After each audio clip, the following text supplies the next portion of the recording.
महाराष्ट्र की खबर लेते हैं, और महाराष्ट्र की खबर आवश्यक है क्योंकि हमने बताया खबर बहुत सारी है, न्यूज़ लंबी चल सकती है। हाँ, फ्रांस वाले तो यूपीआई कर सकते हैं, बिल्कुल सही बात है। तो चलिए साहब महाराष्ट्र पर चलते हैं और महाराष्ट्र की बात देखें। सियासी संकट के बीच मुख्यमंत्री उद्धव ठाकरे ने लिए 7 फैसले, सीएमओ ने साझा की जानकारी। जब ये सरकार जाने वाली है, जब ये मुख्यमंत्री नहीं रहने वाले मालूम है, तो यूजुअली क्या होता है, तो यूजुअली ये होता है कि आदमी जो है पीछे हट जाता है, फैसले नहीं लेता है। लेकिन यहां पर ऐसा नहीं हुआ, इसके बावजूद फैसले लिए जा रहे हैं और आज 7 अहम फैसले लिए गए। लेकिन बड़े कमाल की बात है, जिसके पास मेजॉरिटी नहीं है, जिसके पास कुछ भी नहीं है, जो मुख्यमंत्री कायदे से अगर देखा जाए तो इसी समय से हट जाना चाहिए, खुद ही फैसले नहीं लेने चाहिए, ये नैतिकता होती है। लेकिन उद्धव ठाकरे जी ने ऐसा नहीं किया, उन्होंने आज भी फैसले लिए।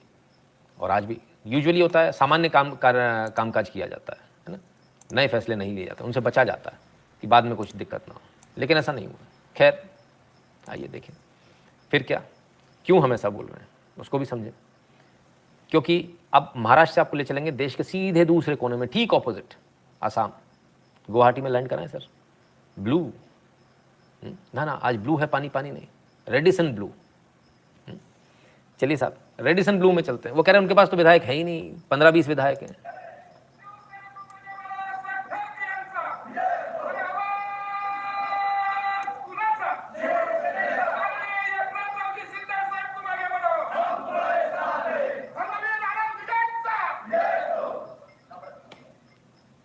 तो साहब ये इतने सारे विधायक बैठे हैं, इतने सारे, और इनका क्या कहना है, वो जो नारा लगा रहे थे उनका कहना है शिंदे साहब तुम आगे बढ़ो, हम तुम्हारे साथ हैं। तो ये जो 10, 15, 20 विधायक वाली बात थी, ये तो सही नहीं है। ये तो विधायक तो ज़्यादा है, इतने सारे विधायक दिख रहे हैं। आपको कितने दिखे? 10-15 दिखे या ज़्यादा दिखे? वो तो कहते 10-15 विधायक हैं उनके पास में। खैर, तो साहब खबरें जो है ना सुबह से चलनी शुरू हुई और सुबह से नेवर एंडिंग खबरें हुई। अब जब ये तस्वीरें सामने आई तो कुछ लोग और सामने आए, बोले कि साहब हमको तो जो है, नितिन देशमुख जी ने कल बोला, हमको तो जबरदस्ती पकड़ के ले गए थे। तो जब इन्होंने बोला जबरदस्ती पकड़ के ले गए थे तो तस्वीरें जारी कर दी गई साहब नितिन देशमुख जी की। बोले ज़बरदस्ती है, सेल्फी ली जा रही है, हंसी खुशी ली जा रही है। ये कैसी ज़बरदस्ती है भाई? तो तमाम सारी शिंदे जी ने आज ये सेल्फीज जारी कर दी। बढ़िया गेम चल रहा है सर, जैसा सवाल वैसा जवाब, पूरी तैयारी के साथ उतरे हैं एकनाथ शिंदे जी, पूरी तैयारी के साथ। जैसी कोई आरोप लगा तुरंत जो है उसका रिबटल भी उनकी तरफ से आ रहा है, ज़बरदस्त तरीके से काम कर रहे हैं। ये बताता है कि ज़मीनी कार्यकर्ता है। कौन है एकनाथ शिंदे? ऑटो वाला, अरे मैं तो भूल ही गया था, गाय वाला, चाय वाला, ऑटो वाला। बताइए देश को कौन लोग चला रहे हैं? ज़मीन से जब कोई उठता है ना तो सर ऐसे ही उठता है, इतनी मेहनत करके उठता है, उसको मालूम है क्या करना है क्या नहीं। राजीव राठी जी बहुत बहुत धन्यवाद आपका। तो जो प्रपंच हैं वो चल नहीं पा रहे, न गाय वाले के सामने, न चाय वाले के सामने। खैर, तो कोई ये रेबेलियन पहली बार ऐसा नहीं कि रेबेल हो गया, किसी को लग रहा है ना कि पहली बार ऐसा है। आप देखिए राज ठाकरे के साथ भी इसी शिवसेना में यही हुआ था। 2006 में राज ठाकरे ने अपनी महाराष्ट्र नवनिर्माण सेना बना ली थी, और उस समय राज ठाकरे के समय पर जब राज ठाकरे अलग हुए थे तब बाला साहब ठाकरे थे। तब जब बाला साहब ठाकरे थे तब राज ठाकरे ने बाकायदा कहा था जो शिवसेना में है वो शिवसेना छोड़ के ना आए। ये उन्होंने अपील करी थी, अपील करनी पड़ी थी उनको, है ना। तो उस समय का माहौल कुछ और था, चाचा के सामने कैसे बोल पाते। लेकिन खैर, इसके बाद में 2022 में आज आप देख रहे हैं तो कमोवेश स्थिति वही है। और उस समय क्यों हुआ था? उस समय जो बवाल कटा था वो इसलिए कटा था क्योंकि जो हक है वो नहीं दिया गया था। इस बार भी कमोवेश ऐसा ही हाल है कि मैंडेट को चीट किया जा रहा है। तो जब मैंडेट को चीट किया जा रहा है तब ये, मैं तो आज हैरान था साहब, एक न्यूज़ चैनल को देखकर उन्होंने लिखा कि मतदाताओं के साथ धोखा क्यों? मतदाताओं के साथ धोखा तो भाई शिवसेना ने किया। आप चुनाव लड़ते हो बीजेपी के साथ में, है ना, उद्धव ठाकरे ने, नॉट शिवसेना ने। शिवसेना तो बेचारी सीधी पार्टी इधर आ गई, उनको समझ में आ गया। तो उद्धव ठाकरे जी ने किया था ये तो बहरहाल बड़े अफसोस की बात है कि लोग ये भी नहीं समझ पाते और अपना नैरेटिव चला रहे हैं। कुछ लोग तो अभी भी लगे हुए हैं, उनके पास वो जो 35 विधायक हैं अभी भी कम हैं उनके, और उसमें से 20-25 आ जाएंगे तो कल तक मामला सब सेट हो जाएगा। अरे भैया ऐसे नहीं होता आंखें बंद करने से। आप पत्रकार हो, आप सीधी रिपोर्टिंग करो। हार जीत से फर्क नहीं पड़ता। बीजेपी हार जाती है तो भी यहाँ चलाया जाता है, कांग्रेस जीत जाती है तो भी चलाया जाता है। ऐसा थोड़ी है। कमाल के कैसे कैसे रिपोर्टिंग करते हैं। अंजना तोमर जी कहते sir in Maharashtra it's getting confusing why Pawar and Shiv Sena didn't knew about this major step taken by Eknath highly impossible. Anjana Tomar ji आपकी बात का अभी जवाब दूंगा, है ना। प्रणाम धीरज जी, 2 मिनट रुकिए बस। तो ये कोई पहली बार नहीं हुआ। आइए, कितने टूट गए। शिवसेना को तोड़ने के लिए बागी गुट को चाहिए 37 विधायक। इस सूरत में दल बदल कानून नहीं होगा लागू। 37 विधायक चाहिए तो दल बदल कानून लागू नहीं होगा, अन्यथा दल बदल विरोधी कानून लागू हो जाएगा, सारे के सारे डिस्क्वालीफाइड हो जाएंगे। ठीक है, फिर क्या। एकनाथ शिंदे का दावा कि शिवसेना के 55 विधायकों में से 13 विधायक छोड़कर 42 उनकी तरफ आ गए। तो 37 की बात है भैया, 37 चाहिए। 37 तो 37 अगर है तो ठीक है, तो बल्ले बल्ले। और 37 नहीं है तो थल्ले थल्ले, तो गए आप काम से। तो कितने हैं कितने नहीं है वो भी देख लेते हैं। आइए। Interrupt you. I just have a quick question with Arunil. Arunil, these list of names that we have, only channel with the 37 names here, and of course the photo, we are being told by the Rebel Camp Insider that at least 3 people are en route. तो साहब 42 की photo तो आ गई बाहर, Shiv Sena plus others मिला के 42 आ गए बाहर। 42 37 चाहिए थे, यहाँ तो 42 दिख रहे हैं। 42 में से कितने शिवसेना के कितने नहीं, वो एक अलग बात है। लेकिन ये बात दोपहर में ही निकल कर आ गई। अब क्या इसके बाद, आज बड़ा गजब का अपडेट वाला दिन रहा, गजब का अपडेट। तो 37 की बात थी, 37 तो पूरे हो गए शिवसेना के। और ऐसे में आज एक तस्वीर बहुत वायरल रही, और वो तस्वीर वायरल होनी भी चाहिए, क्योंकि महाराष्ट्र में ये कहा जाता है सबसे बड़ा खिलाड़ी अगर कोई है, सबसे बड़ा चाणक्य अगर कोई है तो वो शरद पवार है। लेकिन फिलहाल ये फोटो वायरल है।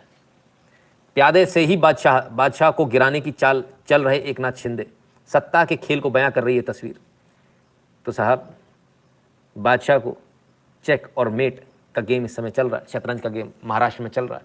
और ये तस्वीर बिल्कुल इस सिनेरियो को बयान करती हुई जो इस समय चल रहा है। क्या संभव है कि अगले चुनाव से पहले शिवसेना की रीब्रांडिंग प्रयास हो सकता है अगर बीजेपी को फिर से हाथ मिलाने का फैसला करती है? तो क्या 2019 खुद को फिर से जोखिम में डाल रहे हैं परमेश्वर बारवे जी? कुछ कहना बड़ा मुश्किल रहेगा, क्योंकि राजनीति है, और राजनीति में अगर फिलहाल जो है अभी जो देश के अंदर जो चल रहा है वो हिंदुत्व का एक उठान है, हिंदुत्व का एक लहर चल रही है, और उसमें यदि किसी का नुकसान होता है तो वो नहीं होना चाहिए, पार्टियां बंटनी नहीं चाहिए, इसमें ही भलाई है फिलहाल। तो शाह जी कहते हैं एकनाथ शिंदे शोनस how dynasties can be wiped out in matter of days, may be Congress should learn from this. तो शाह जी सबकी जो डायनेस्टी पॉलिटिक्स खेलते हैं ना, उनके सबके प्राण निकले, उनके हलक में उनकी जान अटक गई इस समय। खैर, फिर क्या, कल जो है शिवसेना प्रमुख अब तक जो है जो अपने आप को मान रहे हैं उद्धव ठाकरे, कल उनका एक बयान आया था, फेसबुक लाइव उन्होंने किया था, बड़ा मार्मिक सी अपील करी बाला साहब ठाकरे की, और दुनिया भर की बातें करी। बाला साहब ठाकरे के रास्ते पे तो नहीं चल रहे, उन्होंने तो कहा था कांग्रेसीकरण नहीं होने देंगे, है ना। बहुत सारी चीज़ें उन्होंने कही थी जो जिसके ठीक उल्टा उद्धव ठाकरे जी चल रहे हैं, उनकी टीचिंग्स के ठीक उल्टा।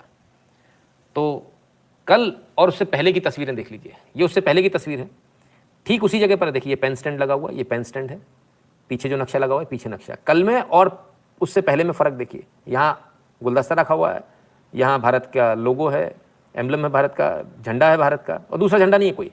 लेकिन कल तस्वीर बदल गई, कल यहाँ बाला साहब की तस्वीर आ गई, कल यहाँ पर शिवाजी आ गए, भगवा झंडा आ गया। अरे क्या बात है सर, क्या बात है, ऐसा कम ऑन, इतने जनता इतनी भी अंधी नहीं है सर, है ना, इतनी भी अंधी नहीं है जनता। तो साहब खैर ये परिस्थिति बदली हुई, कमाल है। चलो अच्छा है, हम तो कहते देर आए दुरुस्त आए। लेकिन कल की जो अपील थी, वो अपील आखिर करी क्यों थी उन्होंने? बाला साहब की फोटो पीछे लगा के क्यों अपील ये करी गई? जरा इसके मायने समझिए। 1992 में मैं आपको ले चलता हूँ, 1992 में शिवसेना में कुछ ऐसा ही बवाल उठा था कि लोग कुछ मान रहे थे, कुछ नहीं मान रहे थे। तब बाला साहब ठाकरे ने सार्वजनिक मंच से सारे मीडिया के सामने इस बात को कहा था कि यदि एक एमएलए, एक सिंगल एमएलए मेरे खिलाफ में बोलेगा तो मैं आजीवन के लिए इस पार्टी को, भाई एमएलए तो थे नहीं, कभी चुनाव तो लड़े नहीं, पार्टी में कोई उन्होंने वो जो है वो रखा नहीं, तो बोले आजीवन में इस पार्टी को छोड़, मैं और मेरा परिवार इस पार्टी को छोड़ देंगे और राजनीति से हम आजीवन संन्यास ले लेंगे। ये सार्वजनिक रूप से 1992 में बात कही थी। जिनको याद होगा उस समय, जिनका राजनीति में इंटरेस्ट होगा, उन सब लोगों को याद होगा। और वहां से बाला साहब ठाकरे ने अपने लिए एक रिस्पेक्ट कमाई थी। किसी की हिम्मत नहीं हुई थी साहब, किसी एमएलए की हिम्मत नहीं हुई थी कि सामने खड़ा हो पाए, क्योंकि जिस आदमी ने चुनाव ही नहीं लड़ा, जो आदमी कुछ भी नहीं है, वो कह रहा मैं राजनीति से ही संन्यास ले लूंगा। राजनीति में तो वैसे ही बाहर है। He was a king maker, not a king. तो कहते मैं तो बिल्कुल छोड़ दूंगा सब कुछ, मैं और मेरा परिवार। बलिदान करने की, सब कुछ त्याग करने की ये ताकत बाला साहब के अंदर थी, इसलिए बाला साहब की रिस्पेक्ट थी।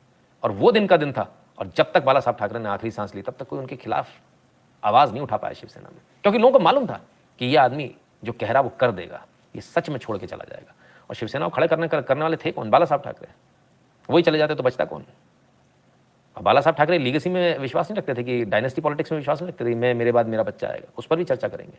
ये उन्होंने कभी इस तरह की हरकत नहीं करी। तो 1992 में जो उन्होंने कहा था, उन्हीं शब्दों को दोबारा रिपीट करके उद्धव ठाकरे जी करना चाह रहे थे कि वैसा ही माहौल बन जाए। लेकिन नहीं सर, बाला साहब ने जो अपने लोगों के लिए किया वो आपने नहीं किया। बाला साहब ने एक थाली में लोगों को खाना खिलाया।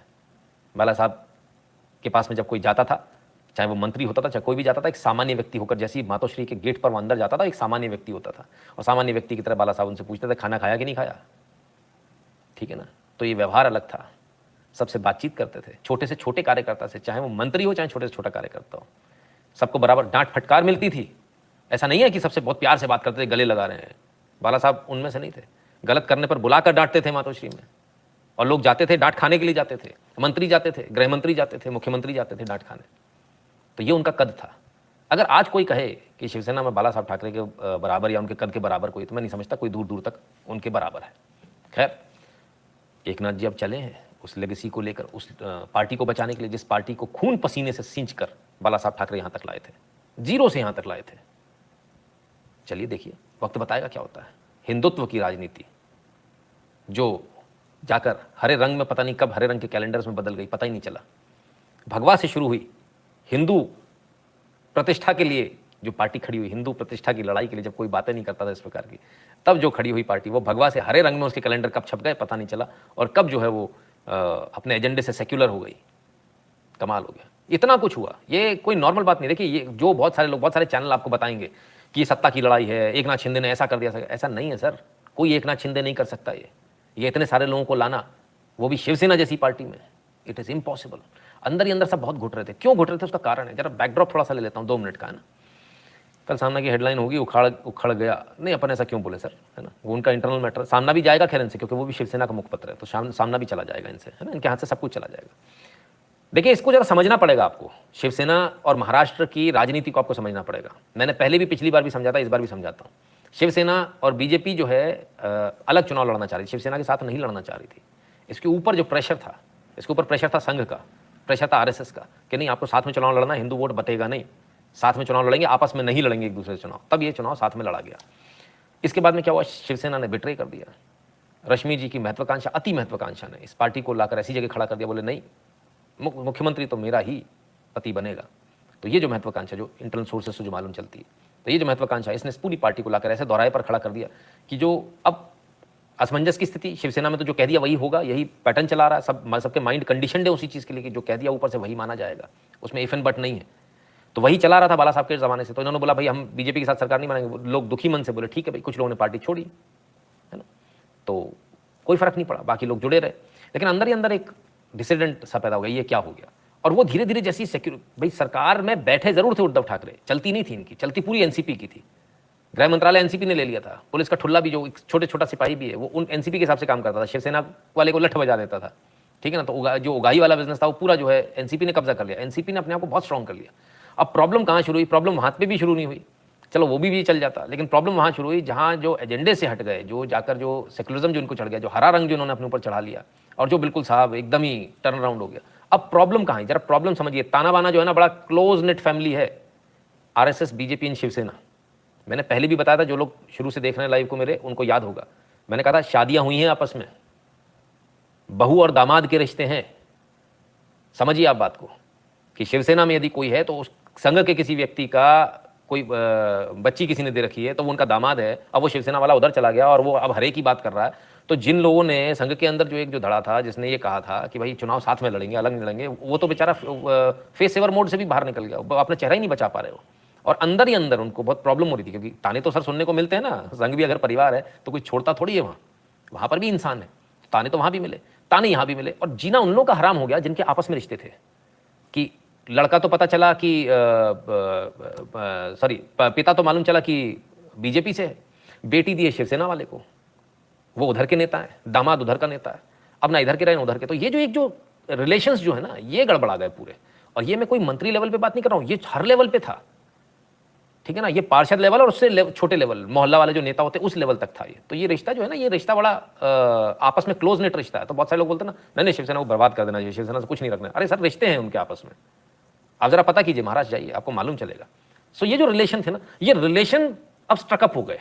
इन रिलेशंस में सूजन आने लगी, ये रिलेशन थकने लगे, ये रिलेशन खींचने लगे। आप सोचिए, आपके ही शरीर की कुछ मसल्स को पकड़ के खींचा जाए तो कितना दर्द होगा। तो वो जो आप चिल्लाओगे ना, आपके हाथ को पकड़ के मरोड़ दूं, तब आप जिस कदर चिल्लाओगे, वो रिश्ते उस समय वो चिल्ला रहे थे पिछले इन सारे कार्यकाल में। उद्धव जी को लेकिन इसकी चिंता नहीं हुई, संजय राउत को भी इसकी चिंता नहीं हुई। मैं हैरान हूं कि संजय राउत जैसे व्यक्ति को उद्धव जी ने इतना प्रमोट कैसे करके रखा, इतना अपने पास कैसे रखा कि उन्होंने बाकी लोगों के रिश्तों की चिंता ही नहीं करी कि बाकी लोगों के रिश्ते खराब हो रहे हैं।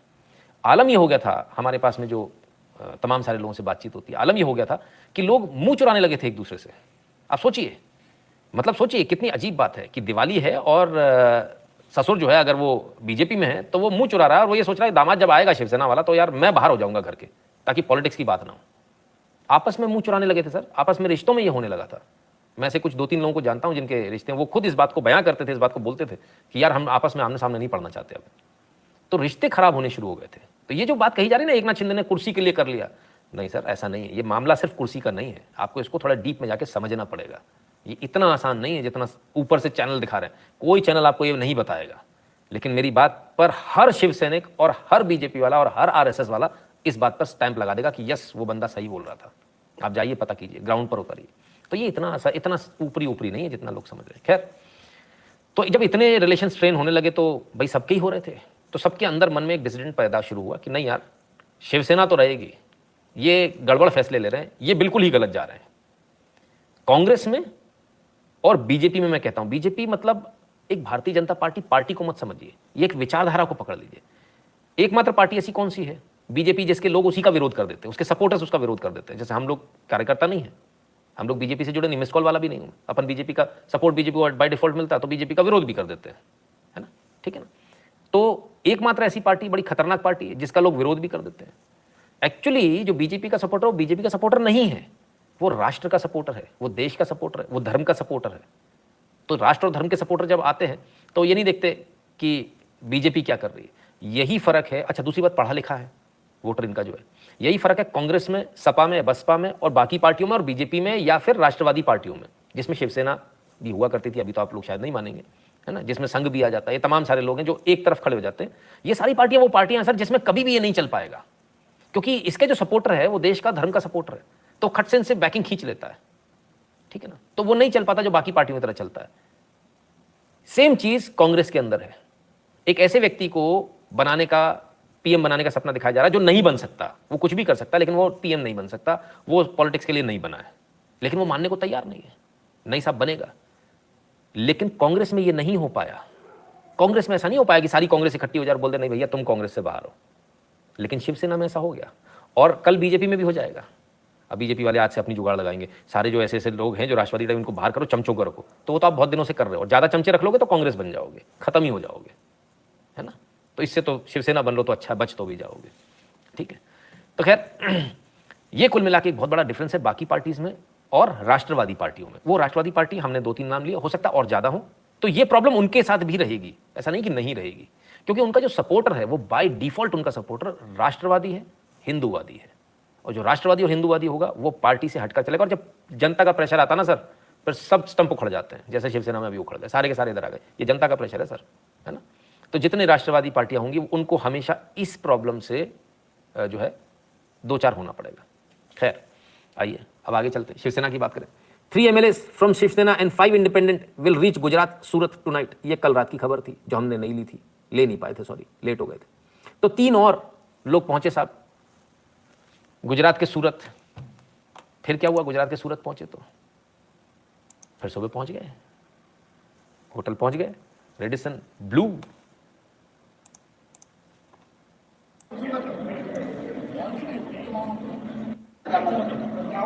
जो नए आए उनके साथ भी वीडियो डाल दिया साहब, एक नाथ शिंदे जी ने और डाल दिया वीडियो। सुबह 7:18। असम, कल रात 4 और विधायक के रेडिसन ब्लू होटल पहुंचने के बाद शिवसेना नेता एक नाथ शिंदे अन्य विधायकों के साथ दिखे। 4 और पहुंच गए, 3 की बात थी 4 पहुंच गए, मतलब एक बोनस में चल रहा है सर यहाँ पर। वो तो कह रहे 15-20 से ज़्यादा नहीं होंगे, पर ये तो सुबह की खबर थी, दिन भर ये चलता रहा, दिन भर। आज तो मतलब ऐसा लगा कि वही ट्वीट बार बार वापस आ रहे। मजे की बात है, ऐसे ऐसे गुलाब राव पाटिल जी को भेजा गया था समझाने, जो समझाने आ रहा हो इधर ही समझ के रह जा रहा है, समझाने आ रहा है देखो तुम ये जो कर रहे हो ठीक नहीं है। एकनाथ शिंदे जी बता रहे हैं देखो तुम जो कर रहे हो ना ये राष्ट्र हित में नहीं है, हाँ मेरे को लगता है तू बरोबर बोलता है, वो भी उधर ही रुक जा रहा है।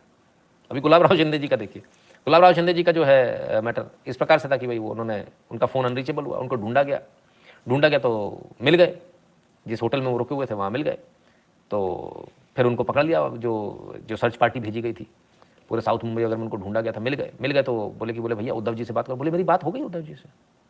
बोले अच्छा बात हो गई? बोले हाँ अभी मेरी बात हुई। तो बोले चलो चलो तुमको उद्धव जी के पास में मातोश्री पे चलने का, इधर चलने का, उधर चलने का। बोले नहीं उन्होंने मेरे को कुछ काम दिया, मेरे को मंत्रालय जाना है, वो काम निपटाने के बाद में मैं तो उधर ही आ रहा हूँ। बोले अच्छा, वो सारे के सारे मान गए। बोले मैं मंत्रालय जा रहा हूँ, मंत्रालय गए, सारे के सारे मंत्रालय पहुंचे उनके पीछे पीछे। इधर से गए वो अपने सरकारी गाड़ी में, उधर से दूसरे रास्ते से प्राइवेट कार में बैठ के निकल गए, भग गए गुजरात। ओफो, बड़ा गजब का साहब खेल है, बड़ा गजब का, कमाल हो गया। तो कहा यह जा रहा है कि एकनाथ शिंदे लोगों को उठा लाए हैं, लेकिन असलियत कुछ और है। असलियत यह है कि शिवसेना पूरी गुंडागर्दी, जो उनके उद्धव ठाकरे जी के जो लोग हैं, पूरी गुंडागर्दी के साथ लोगों को रोक रहे हैं और लोगों को निकलने नहीं दे रहे। सच्चाई ये है। Mrs Uddhav pushed her husband to betray BJP, whole state suffer 2 years due to selfish ambition. जी बिल्कुल, इसमें कोई दो राय नहीं। क्या मस्त एक्सप्लेन करते हो, हेड्स ऑफ, धन्यवाद भैया। ठीक है ना, तो बड़ा मज़ेदार, मतलब बड़ा मज़ेदार केस है। इसको थोड़ा शॉर्ट में इसलिए सुना रहा हूँ कि समय ज़्यादा लग जाएगा, है ना, तो ऐसा है। खैर, तो ये गुलाब राव पाटिल जी की हालत थी। अब ये सोचे कि इस बारे में किसी ने सवाल किया था, क्या उद्धव जी को इस बारे में मालूम नहीं था? बिल्कुल मालूम था।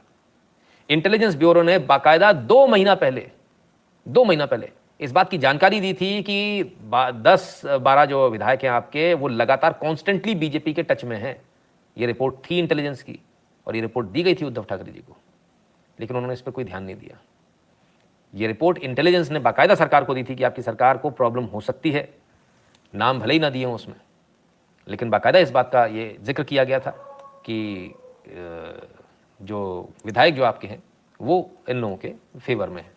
खैर, विधायक फेवर में धीरे धीरे करके सब लोग पहुंचते गए, और जब पहुंचते गए तो पहले तो संजय राउत जी ने धमकी दे दी, तुमको निकाल देंगे, तुम्हारे ऊपर एक्शन ले लेंगे। कोई फर्क नहीं पड़ा, जैसे बोला एक्शन ले लेंगे, 2-3 और चले गए, हाय, फिर बोले ना बर्खास्त कर देंगे तुमको, 5-6 और चले गए। उनको समझ में नहीं आया करें तो करें क्या, बोले तो और लफड़ा हो जाता है। बड़ी फ्रेजाइल सिचुएशन में है कि छू भी दो तो गड़बड़ हो जाए, कमाल है। खैर आइए sir, thing you mention regarding चमचिन BJP, it's true, have notice in few district top level leadership personally, hope they learn from Shiv Sena. अरे सर, वो शिवसेना से तो और ज़्यादा सीख रहे हैं, उल्टा सीख रहे हैं, सही नहीं सीख रहे हैं। क्या कि बोले अगर कोई स्मार्ट आदमी को रख लेंगे तो कल हमको ही सुपरसीड कर जाएगा। नेता को सबसे बड़ा डर किस बात का होता है? स्मार्ट को नहीं रखेंगे। मुझे एक सज्जन ने मुझसे कहा, आप लोग बोलते हो ना कि आप क्यों नहीं पॉलिटिक्स में आते, तो मुझसे किसी सज्जन ने बोला, ऐसी बात चल रही थी पॉलिटिक्स की, तो मैंने कहा मेरे जैसा तो कोई स्कोप ही नहीं है। बोले देखो, आप स्मार्ट हो, आप समझदार हो, पढ़े लिखे हो। बोले सबसे पहले 10 में से 6 नंबर तो स्मार्ट होने के ही कट गए, पढ़े लिखे होने के 2 और कट गए, और आप समझदार हो तो 2 और कट गए, तो बच्चे क्या? हमने कहा कुछ नहीं, 0 बचा है। तो बोले बस इसलिए। तो ये होता है, तो राजनीति में ऐसा होता है। खैर बहरहाल, तो जब इन्होंने जो है ये किया, तमाम सारी ये चीज़ें चली, धमकी नहीं काम आई, तब सुर बदल गए। बदले बदले से हुजूर नजर आते हैं। संजय राउत के बदले तेवर, बोले शिवसेना महाविकास आघाड़ी गठबंधन से निकलने को तैयार। उरी बाबा, अरे बॉम्ब फोड़ दिया रे बाबा। यार राजू, ये क्या बोल रहा रे बाबा, मेरा को सही दिख रहा कि नहीं? चश्मा ला रहा मेरा चश्मा। कमाल हो गया भाई, रिकॉर्ड तोड़ दिया। अगर 24 घंटे में शिंदे संग बागी विधायक मुंबई लौटे तो एमवीए छोड़ने को तैयार है। राउत के बयान से सियासी भूचाल। बवाल हो गया साहब, यह तो कमाल हो गया रे बाबा, कमाल हो गया। आ जाओ वापस, एमवीए भी छोड़ देंगे। कमाल, गजब, ऐसा गजब। चलिए सर, आखिरकार कैप्टन मोमो को गुस्ताखी वाला केस किधर निपट गया? फिर क्या, आइए। और इनविटेशन दे दिया, कहते शिंदे सेना से संजय राउत की अपील, आकर बात करो, महाविकास आघाड़ी भी छोड़ देंगे। ओफो, कहते दरवाजे खुले हैं, आ जाओ। बहुत सारे ऑफर दिए इन्होंने, तो इन्होंने तो बोल दिया महाविकास आघाड़ी छोड़ देंगे। उधर वो परेशान हो गए, ये इसको चमक रहा है, हीरा है, पगल में किसी भी जी, वो अलग परेशान है। नहीं इनको क्या हो गया, इसको क्या हुआ भाई, बैठे बैठाए तो मतलब ना इधर के ना उधर के, कमाल है। चलो साहब, खैर वो तो कुछ और ही कह रहे हैं। महाविकास आघाड़ी, नहीं इन्हीं की भाषा में पढ़ू, महाविकास आघाड़ी की मुख्यमंत्री उद्धव ठाकरे को समर्थन देने का फैसला किया। मुझे मुझे कि एक बार की मोबाइल लूटेगी कि इसकी भीड़ लगेगी। मतलब समझा देता हूँ, महाविकास आघाड़ी के मुख्यमंत्री उद्धव ठाकरे को समर्थन देने का फैसला किया है। मेरा मानना है एक बार शिवसेना विधायक मुंबई लौट आएंगे तो स्थिति बदल जाएगी। हाँ, इनमें ताकत है ऐसा करने की, इस आदमी में ताकत है। मैं इस व्यक्ति को बहुत अच्छे से जानता हूँ, इसलिए मैं बार बार, आपकी नज़र में शायद बहुत हल्का नेता होगा, पर मैं फिर से बोलता हूँ, भारतीय राजनीति का सबसे स्ट्रांग कैंडिडेट इस समय है ना, राजनीति के मामले में। ठीक है ना, क्लियर है। चलिए फिर और क्या बोले, सब ये किसी सीखने की वही विजय को ये में भी अहम लीजिए मैं उनसी मदद की मदद की ये मिली की जीवित नहीं अहम सीखने की मदद कीजिए। अरे अभी बोल रहे हैं कि हमें उनकी मदद करने वाले का नाम लेने की जरूरत नहीं है, असम सरकार उनकी मदद कर रही है, कमाल है, फिर नाम भी ले लेते हो। नहीं किसी ये ली क्यों ली, मुझे आगे किसी का नाम लेने की जरूरत नहीं है। एनसीपी प्रमुख कितने सब जानते हैं, शिवसेना बागी विधायकों को गुजरात ऑफिस ले जाए, कौन मदद कर रहा है हमें सब पता है, पर हम नाम नहीं लेंगे। लेकिन हम समझ मदद करिए पर हम नाम नहीं लेंगे, आगे बीजेपी मदद करिए पर हम नाम नहीं लेंगे। खैर बाद में उन्होंने नाम लिया बीजेपी का, ठोक कर खूब रोए, बीजेपी लूट के ले गई, बहुत जोर से रोए, पर खैर कोई फायदा नहीं। Ranjana Mantri कहते हैं yesterday one cab driver is saying BJP is doing conspiracy with Shiv Sena, but I stopped him and say BJP can and is doing politics, but they never do conspiracy. Ranjan Manta जी सही बात है। खैर चलिए, आर्य साहब बहुत कुछ छोड़ने का ऑफर आएगा अभी। फिर क्या हुआ, तो अजीत दादा इन्हीं के भतीजे वो निकल आए और उन्होंने बयान दे दिया नहीं इसमें बीजेपी का कोई हाथ नहीं है। आप जरा पॉलिटिक्स को समझिए, अंदर ही अंदर एनसीपी भी हिलती डुलती मेरे को पता नहीं काई को नजर आ रही है। और अगर ये दरार कहीं दिख रही है और बीजेपी यदि इसमें काम नहीं करती है तो इससे मूर्ख कोई पार्टी नहीं होगी। तुरंत तत्काल, because NCP is a very strong party, तुरंत तत्काल इनको कोशिश करनी चाहिए और एनसीपी में ड्रिफ्ट लाना चाहिए, बहुत आवश्यक है। शिवसेना पर ध्यान कॉन्सेंट्रेट करने की जगह एनसीपी पे ध्यान कॉन्सेंट्रेट करें, वो ज़्यादा आवश्यक है ना, क्योंकि वो एक ऐसी पार्टी जो राष्ट्रहित की बात नहीं करती है ना, क्लियर। इसलिए यहाँ पर जो लग रहा है ना एनसीपी में थोड़ा सा दरार है, बिल्कुल क्लियरली। आज देखिए, हम अंत तक उद्धव ठाकरे जी के साथ खड़े रहेंगे, हम मौजूदा राजनीतिक स्थिति पर नजर रखें। अरे बाबा अंत तक, चलो भाई। महाराष्ट्र के डिप्टी सीएम अजीत पवार जी फिर क्या बोलते हैं, सरकार को बचाना तीनों दलों एनसीपी कांग्रेस शिवसेना की जिम्मेदारी है। संजय राउत ही जानते हैं कि उन्होंने ऐसा बयान क्यों दिया, शिवसेना एमबीए से बाहर निकलने पर विचार कर रही है। तो भैया नोटी ने तो बयान दे दिया, आई एम नोटी बोले तो कि हम तो शिवसेना जो है गठबंधन तोड़ रही है, गठबंधन से बाहर जा रही है। अब वो बेचारे ये यहाँ पे बैठे हुए हैं, इनको समझ में नहीं आ रहा है करें तो करें क्या, ये अलग फंसे हुए हैं। तो कमाल के लोग हैं सर, बड़ी गजब की राजनीति, कुछ भी कर लो कैसे भी कर लो, बस सरकार बच जाए, शिवसेना बच जाए, कुछ भी जो बयान मुंह में आ रहा है वो दे रहे हैं। कमाल है साहब। चलिए फिर क्या हुआ, असम में गए, उन्होंने असम का नाम ले दिया। असम तो एक बड़े क्यूट सा बयान आया असम से, जरा उसको भी सुन लीजिए। असम में कई अच्छे होटल है, वहां कोई भी आकर ठहर सकता है, इसमें कोई दिक्कत नहीं है। मुझे नहीं पता महाराष्ट्र का विधायक असम में रह रहे कि या नहीं, ये असम के मुख्यमंत्री बोल रहे हैं, मेरे को पता नहीं है उधर पे वो विधायक रह रहे कि नहीं, वो पुलिस उधर पे लगा है हमारा, हमको पता नहीं है कौन क्या कर रहा है। अन्य राज्यों के विधायक भी असम में आ सकते हैं और रह सकते हैं, और विधायक और भी बुला लो, मतलब सबकी लंका लगा दो भाई।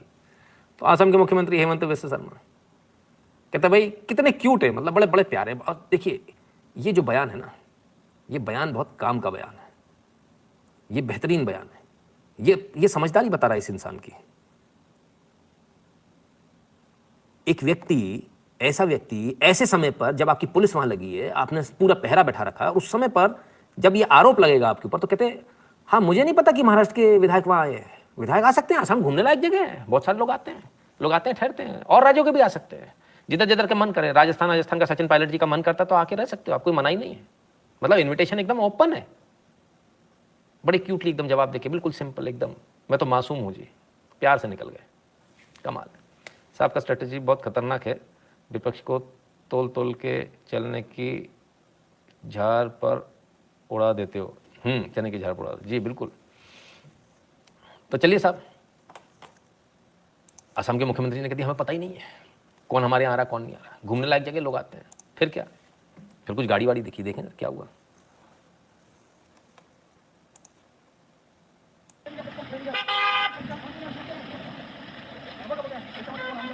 जो गाड़ी और आ गया, किसका आया हमको पता नहीं है, कोई भी आ सकता है घूमने, टूरिस्टों का आया होगा, हमको क्या पता है।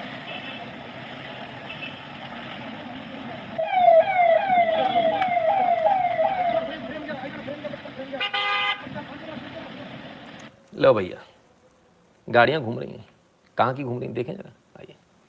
असम, महाराष्ट्र में सत्तारूढ़ महाविकास आघाड़ी सरकार में राजनीतिक अस्थिरता के बीच शिवसेना के 3 और बागी विधायक गुवाहाटी के रेडिसन ब्लू होटल पहुंचे। अरे बाबा रे बाबा, आज तो कसम से ऐसा लग रहा है जैसे शादी वादी हो रही है असम में, गुवाहाटी में। लगे मेहमान आए जा रहे, आए जा रहे, आए जा रहे, हर थोड़ी थोड़ी देर में। तो 3 और पहुंच गए साहब, बहुत बढ़िया। फिर क्या हुआ, नंबर पूरे हुए कि नहीं हुए। सबसे मजे की बात यह है कि शिवसेना के इन विधायकों में, जिनको लग रहा है कि हिंदुत्व के रास्ते से भटक गई थी शिवसेना, इसलिए उसको बचाना बहुत आवश्यक था, उन विधायकों में एक नाम है अब्दुल सत्तार। वो भी इधर आए हैं, वो भी कहते नहीं शिवसेना हिंदुत्व के रास्ते से भटक गई है। कमाल है साहब, सत्ता जो ना कराए, उनको मालूम है अगर वहां रहेंगे तो डिस्क्वालीफाई हो जाएंगे, बिकॉज असल शिवसेना अब ये हो गई है, यहाँ नंबर पूरे हो गए, इसलिए आए हैं। यहाँ जो लोग आ रहे हैं ना, अब जो लोग आ रहे हैं सारे वही लोग आ रहे हैं जो जिनको मालूम है कि अब मुश्किल हो जाएगा, वहां रहेंगे तो चली जाएगी नौकरी। चलिए सर, आपकी मिमिक्री कमाल है, धन्यवाद अभिजीत जी। एकनाथ शिंदे गुट में बढ़ती जा रही विधायकों की संख्या, अब राज्यपाल को भेजेंगे हस्ताक्षर वाली चिट्ठी। तो साहब अब राज्यपाल को, क्योंकि वहां तो भेज ली, जो आपके जो विधानसभा अध्यक्ष हैं उनको तो भेज दी, उनसे काम नहीं बनने वाला, मालूम है, अब राज्यपाल को भेजनी पड़े। तो बड़े बहुत मैं हैरान हूं इस व्यक्ति को देखकर। टू बी वेरी फ्रैंक, मैंने आज तक कभी एकनाथ शिंदे का नाम नहीं सुना था और मैं जानता भी नहीं हूं, लेकिन जिस डिटर्मिनेशन के साथ और जिस कूल एंड काम टेम्परामेंट के साथ ये व्यक्ति काम कर रहा है, ये आपको देखना चाहिए, समझना चाहिए, और जितने लोग राजनीति में हैं उनको सीखना चाहिए। ठीक है, बहुत कूल टेम्परामेंट के साथ काम कर रहे हैं, ठीक है ना। तो एक एक करके इनका समर्थन बढ़ता चला जा रहा है। कितने बढ़ गए देखें जरा, इसमें कहीं लिखा है क्या? हाँ ये लिखे 42 विधायक और 7 निर्दलीय विधायक। अरे कमाल है भाई, इतने हो गए क्या, देखना पड़ेगा। Sir today mimicry is best, serious message with fun. नहीं सर, वाकई में मैसेज तो बहुत सीरियस है, लेकिन क्या करें, एक से बढ़कर एक आज ऐसी ऐसी मजेदार कहानी हुई है। सरकार और सेना दोनों दोनों के एकनाथ। राउत बोले बागी लौट आए तो राकंपा कांग्रेस से गठबंधन तोड़ने को तैयार। पवार बोले हम उद्धव के साथ। कमाल है, वो कहते हम गठबंधन तोड़ देंगे, वो कहते ना न जाओ सैया छुड़ा के भैया, हम तो तुम्हारे साथ ही है। कमाल है। शिंदे के साथ 49 एमएलए, शिवसेना झुकी। कमाल हो गया।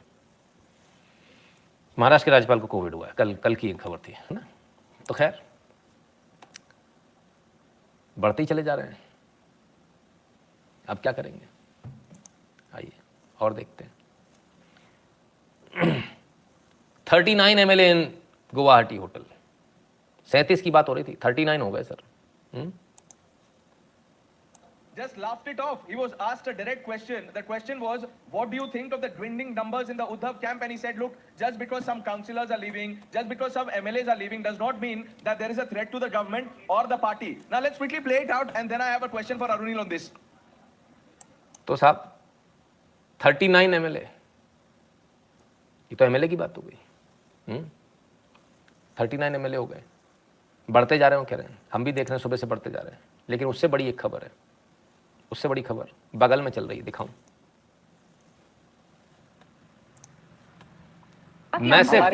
मैसिव 14 सेना MPs turn rebel, 14 member of parliament, ना विधायकों की बात नहीं हो रही, सांसदों की बात हो रही है। 14 सांसद भी इनका साथ छोड़कर शिंदे के साथ चले गए। इनके साथ बचे 4 सांसद में, लगभग 20, सिर्फ 4 सांसद इनके पास बचे हैं। सांसद भी गए, विधायक तो गए, सांसद भी चले गए। 14 गए, 4 बचे हैं। हो सकता है कल तक और स्थिति आगे बढ़ जाए।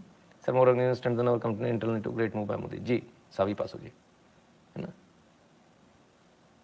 चलिए, तो ये स्थिति रही साहब। लेकिन एमएलए चले गए, एमपी चले गए, एमएलसी चले गए, सब चले गए। लेकिन इसके बावजूद जो राजनीति का माहिर खिलाड़ी होता है वो डरता नहीं, घबराता नहीं है। जैसे स्टॉक उल्टे सीधे चलने लगते हैं ना शेयर मार्केट, तो लोग घबरा जाते हैं। लेकिन जो पुराना घाघ होता है 20 साल पुराना, वो कितना भी उल्टा सीधा रेट हो जाए उसको फर्क नहीं पड़ता, आराम से बैठा था, बोले मैं सब मैनेज कर लूंगा, मुझे मालूम है। राजनीति का एक घाघ, इन्हें मालूम है स्थिति को मैनेज कैसे करना है। और इसीलिए ये बयान आया, floor test will decide who has majority, Sharad Pawar on Maharashtra crisis. He knows his strength, उन्हें मालूम है। फ्लोर टेस्ट की बात कर दी, फ्लोर पे आओ। जैसे ही आप विधानसभा में आओगे, स्पीकर नहीं है विधानसभा में, डेप्यूटी स्पीकर है। जो डेप्यूटी स्पीकर है वो एनसीपी का, और जब स्पीकर नहीं होता तो डेप्यूटी स्पीकर ही स्पीकर माना जाता है। उन्हें मालूम है मुझे क्या करना है, किस किस को डिस्क्वालीफाई करना है। सारे वापस आ जाएंगे। इस आदमी को हारी हुई बाजी जीतने का बहुत लंबा एक्सपीरियंस है, इसे बिसात पलट देने का बहुत लंबा एक्सपीरियंस है। उन्हें मालूम है मैं क्या कर सकता हूं, और उसीलिए उन्होंने बोला फ्लोर पर डिसाइड होगी मेजॉरिटी। और यहीं बीजेपी गलती कर रही है, यहीं शिवसेना गलती कर रही है। आप स्पीकर के लिए, आप विधानसभा अध्यक्ष के लिए, चुनाव के लिए लिखिए। अगर आपने नहीं लिखा तो ये सारा करा धरा आपका 2 मिनट में ही पानी होता है, 2 मिनट में पानी होता है। इसमें ज़्यादा समय नहीं लगेगा, क्योंकि बहुत सारी चीज़ें हैं। किसी ने नहीं कहा कि सारे बागियों को सस्पेंड करना है, 2-4 को सस्पेंड करेंगे, बाकी अपने आप आ जाएंगे, समझा। तो ये बहुत सारी चीज़ें हैं जिनको समझना पड़ेगा। पालकर को साधु का शाबाश है, मेरी SSR का भी। खैर चलिए, एच राठौड़ जी कहते हैं he is no more Chanakya, you're wrong, NCP apart from MH is zero. आप ना तो शरद पवार को जानते हो ना महाराष्ट्र को जानते हैं, ठीक है। और शरद पवार को आप बिल्कुल नहीं जानते हैं। मुझे बड़ी शर्म आती है ये कहते हुए कि सर आप शरद पवार को 0.001% भी नहीं जानते हैं। मैं आपसे बहुत ज़्यादा जानता हूँ, उनकी इन्वेस्टमेंट्स भी जानता हूँ, उनकी पैसे की ताकत भी जानता हूँ, उनके नेक्सस को भी जानता हूँ, सब कुछ जानता हूँ। आप अभी बहुत छोटे बच्चे हो सर, पता करो, पता करो जरा, फिर मालूम चलेगा। पता कीजिए, तब मालूम चलेगा कि इस देश में शक्कर का भाव कौन खोलेगा। पता कीजिए, मालूम चल जाएगा। आपके घर में जो चीनी आती ना, उस पर कब्जा है उस आदमी का, आप अभी उसको जानते नहीं हो ना। खैर चलिए, ये बात किसी और दिन। तो खैर, राजनीति में जो सबसे तेज तर्रार वो शरद पवार, और वो कहते हैं कि हम तो निपट लेंगे, फ्लोर पर होगा मामला। आइए, floor is governor decision, no not at all. Governor तो इसमें कुछ कर ही नहीं सकता। फ्लोर पे तो जो कुछ होगा विधानसभा के अंदर होगा, विधानसभा अध्यक्ष करेगा, ठीक है ना। आइए, मुझे विश्वास है कि 20-25 विधायक हमारे साथ आएंगे। विधायकों से हमारी बात जारी है। उन लोगों ने बहुत बड़ी गलती की है, उन लोगों की सदस्यता खतरे में। अगर वो चाहते हैं कि महाविकास आघाड़ी से मुझे बाहर जाना है तो ये बहाना है। शिवसेना नेता संजय राउत तुरंत बयान बदल गया। जैसे ही शरद पवार का बयान आया, इनका भी बयान बदल गया। बोले उन्होंने गलती कर दी, बाहर जाके सबकी जो है सदस्यता खतरे में। शरद पवार कर सकते, उन्हें मालूम है। शरद पवार ने धीरे समझा दिया होगा, ठीक है ना। ये वो कहते कि ये सब बहानेबाजी है, महाविकास आघाड़ी से बाहर आना, इधर जाना उधर जाना, ये सब बहानेबाजी है। और बिल्कुल सही है, इनका ये एकदम से तेवर बदलना बिल्कुल सही है, क्योंकि इनको मालूम है Sharad Pawar can do it. और अगर उनको मौका मिला तो वो करेंगे भी, छोड़ेंगे भी नहीं। और मौका क्यों छोड़ेगा कोई, जब किसी को मौका मिलेगा तो। आपको लगता है फिर क्या हुआ?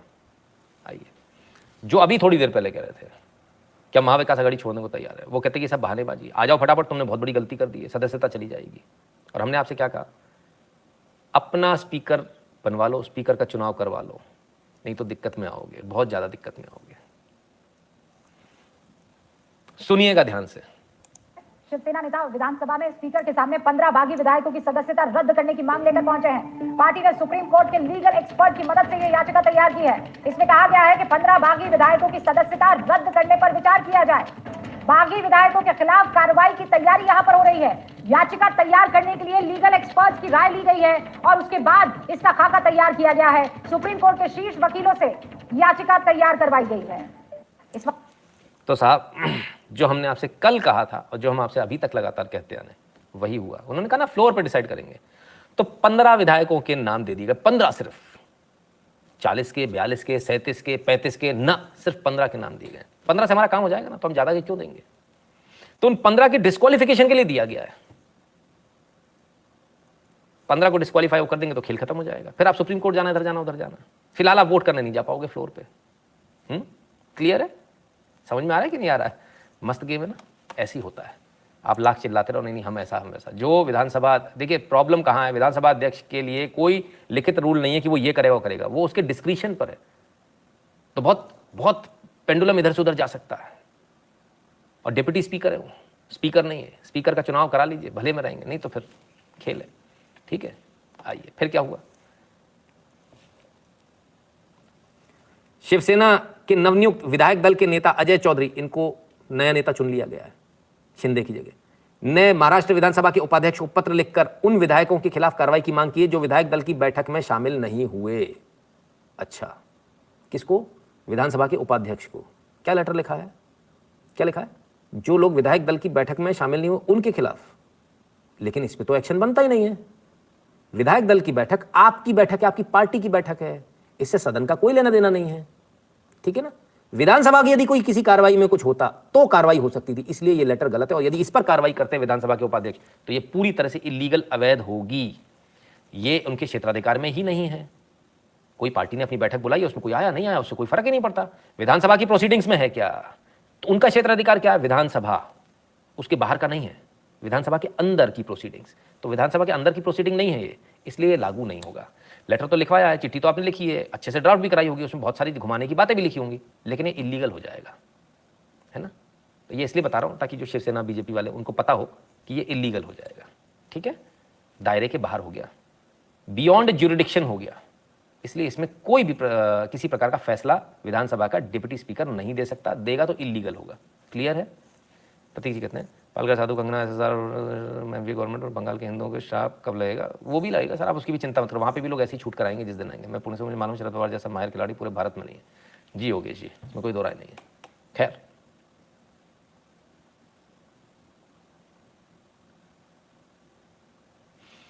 चलिए फिर क्या हुआ। तो इन्होंने लेटर लिखा, डिस्क्वालिफिकेशन, चिट्ठी, वो नाम की एक पर्ची भी चली, सबके सामने वो नाम की पर्ची आई, और वो पर्ची जानबूझकर निकाली गई, जानबूझकर महाराष्ट्र विधानसभा के जो चिट होती है उसके ऊपर वो थी। फिर क्या हुआ? कहाँ मानने वाले हैं साहब? एकनाथ शिंदे, मैंने कहा ना, बहुत कूल, काम, डिटरमिन्ड, पलटवार कर दिया। कहते शिवसेना के बागी विधायक एकनाथ शिंदे ने ट्वीट किया, आप अयोग्यता के लिए 12 विधायकों के नाम बताकर हमें डरा नहीं सकते, क्योंकि हम शिवसेना प्रमुख बाल ठाकरे के अनुयायी हैं। हम कानून जानते हैं, इसलिए हम धमकियों पर ध्यान नहीं देते हैं। कानून जानते हैं, धमकियों पर ध्यान नहीं देंगे। 12 लोगों के नाम मत दिखाओ, कुछ नहीं होगा इससे, कुछ नहीं होगा। उतनी डिटर्मिनेशन के साथ, उतनी ही ताकत के साथ रिबटल आ गया। मैंने कहा ना, रिबटल इनके बिल्कुल टाइमली आ रहे हैं। इधर कुछ होता है, इधर इनका रिबटल आ जाता है, फटाक से इनका जवाब आ जाता है। वार पलटवार तुरंत होता है, देर नहीं लग रही उसमें। खैर, फिर क्या हुआ? शाम को फिर कुछ हुआ, देखें।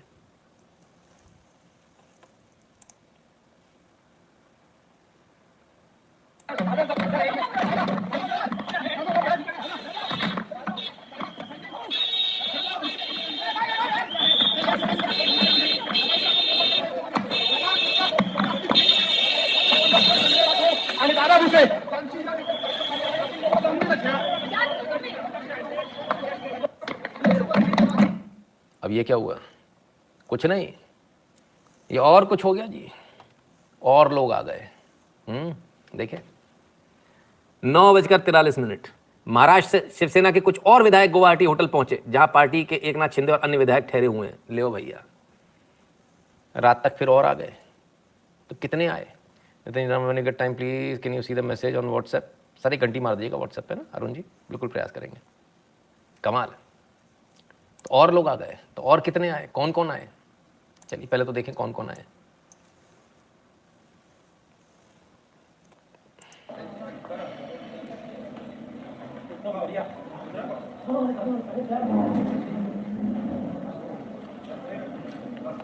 एक मिनट, जरा यहां कद देखिएगा एकनाथ शिंदे का। पैर छुए, इन्होंने भी पैर छुए। तो क्या क्या ये अगले बाल ठाकरे हो गए शिवसेना के? क्या इनको उतना सम्मान मिलने लगा है? ये सोचने वाली बात है, क्योंकि जिस डिटर्मिनेशन के साथ ये व्यक्ति काम कर रहा है और जिस कूलनेस के साथ, जिस कॉन्फिडेंस के साथ ये व्यक्ति काम कर रहा है, ऐसा लगता है कि शायद ये शिवसेना को पूरा टेक ओवर कर ही लेंगे, कर ही लिया ऑलमोस्ट।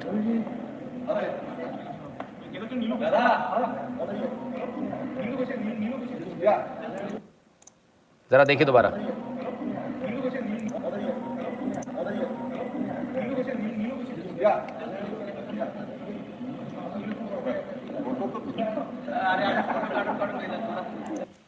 तो साहब और पहुंच गया, कौन कौन पहुंच गया? दादाजी भूसे और संजय राठौड़ और एमएलसी रविंद्र पाठक। वो कह रहे थे समझाने आए हैं, वो लोग भी सुना यहीं रह गए। जो जो समझाने आ रहे, काहे भेज रहे हो समझाने के चक्कर में उद्धव जी? जो दो चार है वो भी चुप चले जाएंगे, आप मत आ जाना बस समझाने। अब तो बस आप ही की और संजय राउत की कमी बची, बाकी तो लगभग पूरी शिवसेना इधर आ गई है। खैर आइए, आप लोगों के कमेंट लूंगा, थोड़ी देर में लूंगा, है ना। फिर क्या होता है जब और लोग भी चले जाते हैं, फिर नरम हो जाते हैं, कभी गरम कभी नरम। कभी कह रहे थे कि अभी निकाल देंगे पार्टी, फिर आ गए।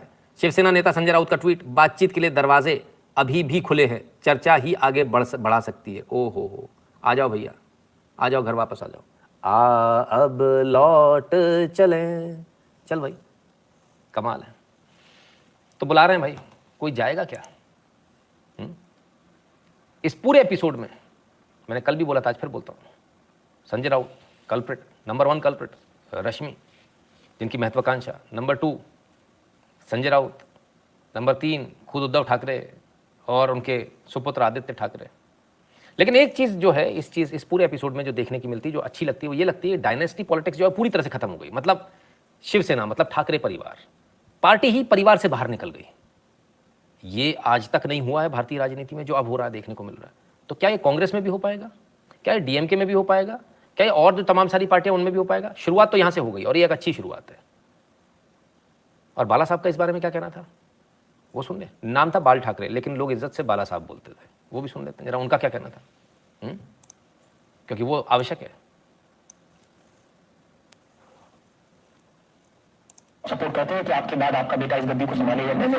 बेसिक रूल का सवाल ये होता है, जब भी दम नहीं होता है लड़के में तो भी वो बिठाया जाता है, और मेरे लड़के में कोई दम होगा तो वो बैठेगा। दम है उसमें, अभी लड़का तो है, कैसे कहो नहीं दम है, और दम मारेगा लड़ने जाएगा, और दम मारेगा लड़ने जाएगा, तो बैठेगा। दम है उसमें, अभी लड़का तो है, कैसे कहो नहीं दम है, और दम मारेगा लड़ने जाएगा। सपोर्ट करते हैं कि आपके बाद आपका बेटा इस गद्दी को संभालेगा। बेसिक रूल का सवाल ये होता है, जब भी दम नहीं होता है लड़के में तो भी वो बिठाया जाता है, और मेरे लड़के में कोई दम होगा तो बैठेगा। दम है उसमें, अभी लड़का तो है, कैसे कहो नहीं दम है, दम है उसमें, अभी लड़का तो है, कैसे कहो नहीं दम है, और दम मारेगा लड़ने जाएगा। सपोर्ट एकदम क्लियर कहा था, दम होगा जिसमें तो वो बैठेगा कुर्सी पर। शिवसेना किसी की बापोती नहीं है, किसी के घर की पार्टी नहीं है। ये बाला साहब ठाकरे ने अपने ज़माने में एकदम स्पष्ट रूप से कह दिया, अगर दम होगा तो बैठेगा। तो पूछा कि दम है उसमें, तो बोले अभी कैसे बोल दूँ, लड़का तो है, घर जाऊँगा तो वो दम मारेगा। ये फ़र्क है। खैर, ये हारमोनियम वाला नोटी अंकल फुल डुबो के, हाँ वो तो डुबो दिया सर, डुबो दिया, खेल खत्म, शकुनी निकले वो, है ना। खैर फिर क्या, फिर बॉलीवुड का जरा चेहरा तो देख लीजिए। CMO Maharashtra, please read the thread, please read this thread. Sonam K Ahuja, Anurag Kashyap, ओहो thank you CMO Maharashtra. Farhan Akhtar, update Maharashtra, ओफो। Parineeti Chopra, please read this thread. Hrithik Roshan, thank you sir for all the you are doing, we shall stand together and follow your words. Ali Faizal, word, thank you sir, कमाल है। ये बॉलीवुड है जो उनके लिए निकल कर आया। और बॉलीवुड को किसने बोला है ट्वीट करने के लिए? बेबी पेंगुइन, और कौन बोलेगा? बेबी पेंगुइन के अलावा कौन है? कमाल है। उनके बारे में भी किसी ने भविष्यवाणी करी थी पहले, उस भविष्यवाणी का समय आ गया सुनने का। देखें, ये शिवसेना का राहुल गांधी साहब होगा, लिख के रख लीजिए। ये शिवसेना का राहुल गांधी साहब होगा, लिख के रख लीजिए। ये शिवसेना का राहुल गांधी साबित होगा, लिख कर रख लीजिए। अंजना जी, आज खुश तो बहुत होगी तुम, आज खुश तो बहुत होंगी आप, इसलिए क्योंकि आज आपकी बात बिल्कुल सटीक सही निकली है। कमाल है। चलिए, क्यों ऐसा? क्योंकि इस बॉलीवुड के भरोसे पे जीते हैं। देखिए क्या कमाल के लोग हैं। ये है वो बॉलीवुड, ये है इसकी सच्चाई। शमशेरा का ट्रेलर आया साहब, शमशेरा में विलन बनाया गया है, तो विलन शिखा रखे हुए है, विलन माथे पर भोलेनाथ का तिलक लगाए हुए है, शुद्ध सिंह नाम है, सिंह भी नाम रखा है दरोगा का। Very good, this is Bollywood for you. ये वही बॉलीवुड है। और मैं हैरान हूं कि उद्धव जी को अभी तक ये लग रहा है, सॉरी आदित्य जी को अभी तक ये लग रहा है कि बॉलीवुड से ट्वीट करा के उनकी सरकार बच जाएगी, उनकी पार्टी में लोग वापस आ जाएंगे, लोगों पर प्रेशर बन जाएगा, उनको ऐसा लगता है। लेकिन बहरहाल हमें तो नहीं लगता कि ऐसा पॉसिबल है। और धीरे धीरे धीरे करते करते स्थिति पूरी तरह से एक तरफ पहुंचती जा रही है। और जब हम आपसे बात कर रहे थे उस समय एक लेटर आ गया है एकनाथ शिंदे जी का, जरा इसको देख ले। शिवसेना विधानमंडल पक्ष कार्यालय, ऑनरेबल डिप्टी स्पीकर, क्या लिख रहे हैं? Letter dated 23rd day of June of Maharashtra Shiv Sena legislator, I am enclosing herewith copy of resolution dated 23rd day of June 2022, hereinafter referred as the resolution regarding the reaffirmation of appointment Mr. Eknath Shinde ji as the leader of our Shiv Sena legislative party and further appointment of Shri Bharat Seth Gogavle as chief whip of Shiv Sena legislative party। लीजिए साहब, दोबारा से इन्होंने letter लिख दिया, enclose कर दी copy. क्या किया जरा देखें। Rebel Shiv Sena leader Eknath Shinde wrote to Deputy Speaker of Maharashtra Assembly regarding the reaffirmation of his appointment letter of Shiv Sena। तो साहब दोबारा से इन्होंने भेज दिया, रीअफर्मेशन लेटर है इनका, दोबारा से भेज दिया। और ना सिर्फ भेजा है बल्कि पूरे 37 विधायक शिवसेना के विधायकों के साइन भी हैं इसमें। ठीक है ना, पूरे 37 विधायकों के साइन भी हैं, जिसमें शिवसेना विधायक दल का इनको नेता माना गया है। 30 ही हुए अभी तक हैं, आ गए सर 37, पूरे 37 विधायक हैं, एक कम नहीं। 37 विधायकों की ही आवश्यकता है, दल बदल विरोधी कानून नहीं लगे उसके लिए। ठीक है, बेबी बैंक सस्ता माल फूकता। अब देखिए सर, ये तो नोबडी नोज, लेकिन उनके ऊपर आरोप बहुत सारे और तमाम सारे अभी जो घोटाले हुए हैं, तमाम सारी अभी जो चीज़ें हुई हैं, इसको आपको देखना पड़ेगा, समझना पड़ेगा, है ना। वो सारी फाइलें अब खुलेंगी। खैर, और देखें जरा, एक वीडियो और देख लेते हैं। ये सरकार 5 साल चलेगी या नहीं, हाँ या ना? ऐसी सरकार कभी 5 साल चली है? बताइए हाँ या ना। ये पुराना एक वीडियो जब पूछा गया था उनसे, तो उन्होंने, देवेंद्र फडणवीस ने बताया, बिल्कुल सही बात है कि ऐसी सरकारें ज़्यादा चलती नहीं और नहीं ही चली। खैर, कुल मिलाकर जो है दो निर्दलीय विधायक और पहुंच गए असम के रेडिसन ब्लू, किशोर जोगेरवार और गीता जैन, ये भी रेडिसन ब्लू पहुंच गए। तो 2 विधायक और पहुंच गए, निर्दलीय विधायक हालांकि। और देखिए बहुत कुछ है, ये जितने निर्दलीय विधायक हैं, ये 8-10 जो निर्दलीय विधायक हैं, क्योंकि अभी ये कह रहे हैं कि भाई पार्टी के नेता हम हैं, तो ऐसे में इनको भी ये शिवसेना में ले सकते हैं। तो 37 की गिनती जो इनकी, इनको 10 को मिलाकर ये 47 हो जाएगी, 48, 49, 50 जितनी भी पहुंच रही उतनी हो जाएगी, है ना। खैर, तो भाई बड़ी मुश्किल स्थिति में है, इनको शिवसेना का तो खेल ही ख़त्म है, उनको समझ में नहीं आ रहा। एंड वी होप ये मैटर जो है अभी चलेगा, थोड़ा और नाटक नौटंकी चलेगी। उनको भी मालूम है, उन्होंने होटल जो है लंबे समय के लिए बुक किया हुआ है, कोई कम समय के लिए बुक नहीं किया गया। लेकिन कुल मिलाकर कुछ चीज़ें जो इसके अंदर हैं वो एकदम क्लियरिटी के साथ सामने आती है। वो क्लियरिटी के साथ सामने आती है कि देश धीरे धीरे डायनेस्टिक पॉलिटिक्स को नकार रहा है, देश धीरे धीरे परिवार वाली पार्टी जो हो जाती है उससे पार्टी को परिवार से निकाल रहा है, या यूँ कहें कि परिवार को पार्टी से निकाल रहा है ना। तो उम्मीद करेंगे कि ऐसा ही हम समाजवादी पार्टी में भी देखें कि एक परिवार ने जो कब्जा कर रखा है वो उससे छूटे। हम उम्मीद करेंगे कि ऐसे ही और अन्य पार्टियों में, डीएमके जैसी पार्टियों में हमको देखने को मिले। हम उम्मीद करेंगे तमाम सारी और इस प्रकार की जो घरेलू पार्टियाँ हैं, उन घरेलू पार्टियों से ये पार्टियाँ मुक्त हों, उन घरों से, और ये उसके बाद खुलकर काम करें। देश का विकास तो इसी में हो सकता है, इसके अलावा देश का विकास नहीं है। क्योंकि अगर हम कोई दूसरा रास्ता ढूंढेंगे, डायनेस्टिक पॉलिटिक्स से आज तक किसी का भला नहीं हुआ सर। टीएमसी तो सर गई अगली बार के लिए, आप इसको लिख लीजिए, जो आज यहाँ का हाल है वही वहाँ का होगा, ठीक है ना। और इसी प्रकार से लोग छूटेंगे और इसी प्रकार से किसी ने टीएमसी के साथ भी हो सकता है, कोई बड़ी बात नहीं, so not a big deal, है ना।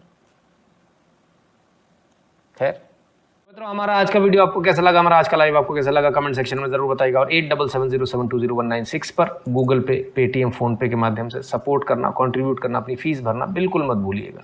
भीम यूपीआई एड्रेस है n shukla@UPI। जो लोग भारत के बाहर हैं वह patreon.com/नितिन शुक्ला पर और paypal.me/नितिन शुक्ला GWL पर कंट्रीब्यूट कर दें। Like, share, subscribe, and click on the bell to receive a notification every time a video is uploaded.